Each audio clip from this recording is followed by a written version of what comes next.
আমি মঙ্গলবার ফাস্ট রাখি।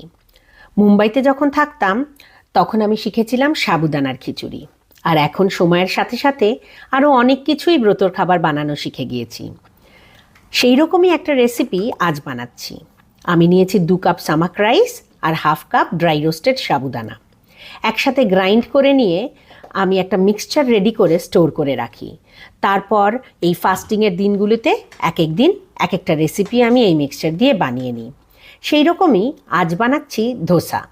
তার জন্য আমি নিয়ে নিয়েছি 2 চামচ এই মিক্সচার, আর তার সঙ্গে 1 চামচ দই, সঙ্গে মেলালাম একটু জিরে আর নুন, মিশিয়ে রেডি করে সাইডে রেখে দিলাম। তারপর একটা ইজি বাদাম, পনির আর দই দিয়ে আর একটা চাটনি বানিয়ে নিলাম।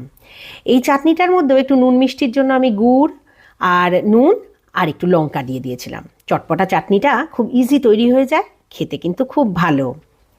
এরপরে চলে গেলাম, ঝটপট 2টো ধোসা বানিয়ে নিলাম। ধোসাগুলো খুব ক্রিস্পি হয়, খুব সহজেই ক্রিস্পি হয়, খুব ইফার্ট লাগে না, এটা সহজে উঠেও আসে। 2টো ধোসা, চাটনি আর সঙ্গে নিয়ে নিলাম সুইট পটেটো রোস্ট আর কিছু ফ্রুটস। এই দিয়ে আমার ডিনার কিন্তু দারুণ জমে গেল। আপনারা ট্রাই করবেন কিন্তু, খুব ইজি আর হেলদি।